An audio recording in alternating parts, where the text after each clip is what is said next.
तर hi hello, कशात आहे? होप छानच असाल. तर आज तुमच्यासाठी नवीन आगळीवेगळी अशी जी रेसिपी आहे तर ती घेऊन आलेली आहे. तर इथे बघा, रेसिपी व्हिडिओ बघून तुम्हाला कळलंच असेल की रेसिपी कशाबद्दल आहे. तर इथे घेतलेलं आहे मटण. तर खूप दिवसानंतर घरी मटणाचा जो बेत होता तर तो करायचं ठरलं होतं. तर त्यासाठी म्हटलं तुमच्यासोबत पण त्याची रेसिपी शेअर करावा, यासाठी हा व्हिडिओ खास तुमच्यासाठी. तर इथे बघा, चांगलं जे मटण आहे तर ते 2-3 वेळा मी असं वॉश करून घेणार आहे. तर आपण ते आज करणार आहोत कुकरमध्ये. तर कशा प्रकारे करणार आहोत ते व्हिडिओ लास्टपर्यंत नक्की बघा. तर इथे मी घेतलेलं आहे कुकर आणि त्यामध्ये आपण जे वॉश केलेलं मटण आहे तर ते टाकून घेणार आहोत. तर बघा, हे आपण सर्वात अगोदर फक्त हे शिजवून घेणार आहोत आणि नंतर त्याला फोडणी देणार आहोत. तर यामध्ये आपण अगोदर काय टाकून ते शिजवून घेणार आहोत. तर इथे बघा, मी टाकलेले आहे हळद. तर हळद जर टाकली तर त्यामध्ये जो वास असतो त्याचा, तर तो वास बऱ्या प्रमाणात कमी होतो, त्याचा वास येत नाही. यासाठी हळद आणि मीठ टाकून आपल्याला ते छान प्रकारे असं मॅरिनेट करून घ्यायचं आहे. आणि त्यामध्ये आपण आता टाकणार आहोत आलं लसूणची जी पेस्ट असते ती. तर बघा, ही आलं लसूणची जी पेस्ट आहे तर ते तुम्ही घरीसुद्धा करू शकता. तर माझ्याकडे विकतचीच आहे, जी रेडीमेडवाली असते ती. तर ती यामध्ये मी टाकलेली आहे. आता आपण ते छान असं मिक्स करून घेणार आहोत. तर मिक्स केल्यानंतर बघा, ते आपल्याला गॅसवरती ठेवायचं आहे. तर सर्वात प्रथम आपण ते गॅसवरती ठेवताना गॅस हा मीडियम किंवा लो, शक्यतो लो नसावा, मीडियमच असावा. तर आपण कुकर ठेवल्यानंतर त्याला लगेच झाकण लावणार नाही किंवा लगेच त्यावर कुकरचे जे झाकण आहे तर ते ठेवणार नाही. तर अशा प्रकारे पातेल्यात पाणी घेऊन आपल्याला ते जे पातेलं आहे तर ते कुकरवर अशा पद्धतीने ठेवायचं आहे की जेणेकरून जोपर्यंत मटणाला पाणी सुटत नाही तोपर्यंत हे जे पातेलं आहे ते आपण त्या कुकरवर ते तसंच ठेवणार आहोत. तर बघा, अशा पद्धतीने जर मटण किंवा चिकन हे दोन्ही पण शिजवले तर कुकरला आपण डायरेक्ट लावल्यावरती खूप त्याचा असा गाळ होतो किंवा खूप असं मऊ होतं, ते खाऊ वाटत नाही. जर अशा पद्धतीनं तुम्ही कुकरला शिजवलं तर त्याचा अजिबात गाळ होत नाही किंवा ते अजिबात लुसलुशीत होत नाही. खूप छान प्रकारे शिजतं पण आणि टेस्टला पण खूप छान लागतं. तर ही पद्धत तुम्ही नक्की ट्राय करून बघा. तर बघा, चॅनलला नवीन असाल तर चॅनलला जरूर सबस्क्राईब करा, शेअर करा आणि कमेंट्स करा. आणि हा व्हिडिओ बघून तुम्हाला कसं वाटलं किंवा भाजी कशी तुमच्याकडे कशी करतात ते कमेंट्स करून सांगायला अजिबात विसरू नका. तर बघा, हे जे पाणी आहे तर ते पाणी गरम होईपर्यंत आपण अशाच पद्धतीने कुकरवरती ठेवणार आहोत. तर यामध्ये आपण एक्स्ट्राचं पाणी न ओतता ह्या ज्या पातेल्यात जे पाणी गरम होणार आहे किंवा आपण पातेल्यात जे पाणी ठेवलेलं आहे तर तेच त्या कुकरमध्ये ओतून आपण ते कुकरला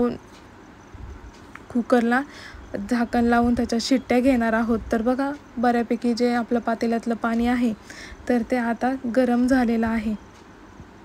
तर बघा, अशा पद्धतीने तुम्ही जर मटण शिजवलं तर ते लवकरसुद्धा शिजलं जातं, जास्त वेळसुद्धा लागत नाही आणि खूप चांगल्या प्रकारे ते मऊ असं लुसलुशीत किंवा गिळगिळीत आपण जे म्हणतो तर ती तसं जे मटण आहे तर तसं होत नाही. ही ट्रिक तुम्ही नक्की यूज करून बघा आणि तुम्ही कशा पद्धतीने करता किंवा कशा पद्धतीने शिजवता ते कमेंट्स करून सांगायला अजिबात विसरू नका. सो चला, व्हिडिओ कंटिन्यू बघा.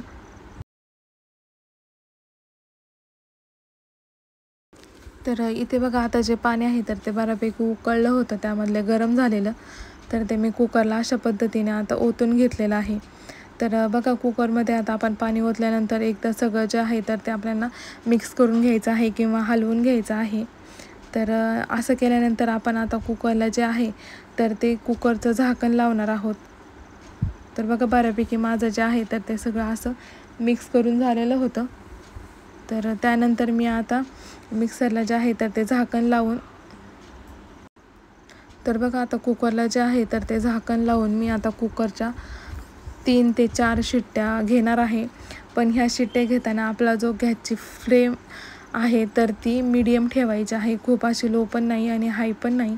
तर हाय फ्लेमवर ठेवलं तर शिट्ट्या पटकन होतील आणि शिजलं जाणार नाही. यासाठी आपल्याला गॅसची फ्लेम जी आहे तर ती मीडियमच ठेवायची आहे. तर अशा पद्धतीनं तुम्ही जे मटण आहे तर ते नक्की ट्राय करून बघा, तुम्हालासुद्धा खूप आवडेल.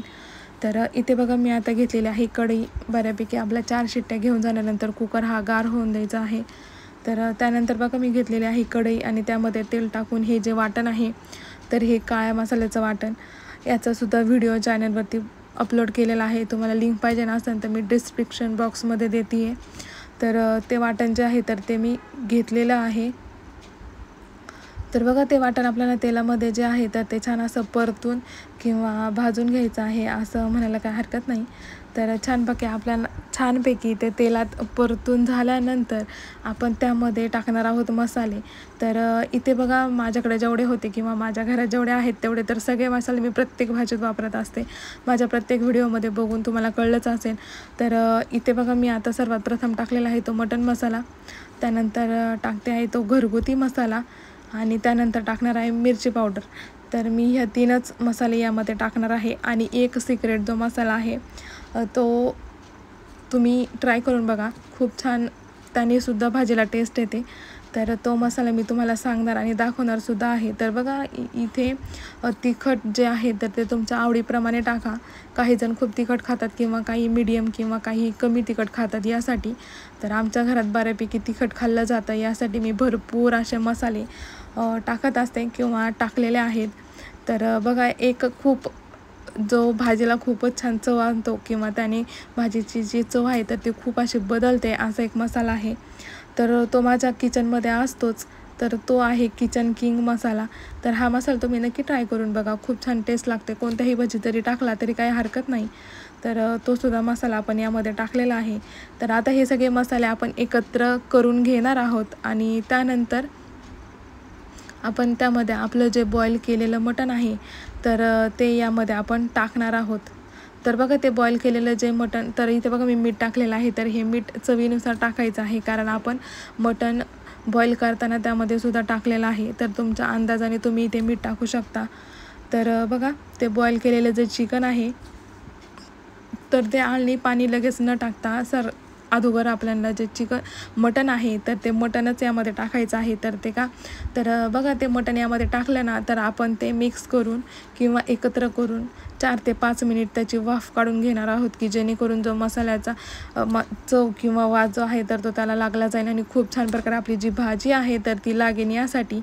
तर इथे बघा बऱ्यापैकी माझं सगळं जे मटण आहे तर ते काढून मी अशा पद्धतीने मिक्स करून घेतलेलं आहे. तर बघा 1-2 मिनिटची आपल्याला त्याची जी वाफ आहे तर ती वाफ अशा पद्धतीने काढून घ्यायची आहे. तर अशा पद्धतीने तुम्ही नक्की ट्राय करून बघा, खूप छान टेस्ट लागते आणि भाजीला जी तरी आहे किंवा तवंग आहे तर तो खूप छान प्रकारे बसला जातो किंवा येतो. तर बघा यामध्ये आपल्याला थंड पाणी न ओतता आपण गरम पाणीच ओतणार आहोत.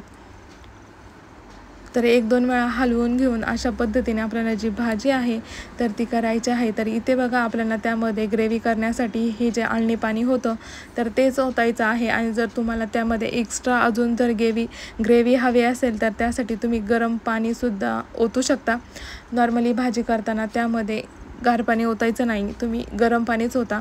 त्याने भाजीची जी टेस्ट आहे तर ती मेंटेन राहते यासाठी. तर बघा बऱ्यापैकी भाजीला जो थिकनेस आहे तर तो आहे. तर ग्रेव्ही जी आहे किंवा रस्सा जो आहे तर तो तुम्ही तुमच्या क्वांटिटीनुसार करा. तर इथे बघा आता मी ती भाजी आहे तर ती छानपैकी अशी उकळण्यासाठी ठेवलेली आहे. तर ही उकळायला बघा तुम्ही मीडियम गॅसवरच ठेवायची आहे, की जेणेकरून ती छान प्रकारे उकळेल यासाठी.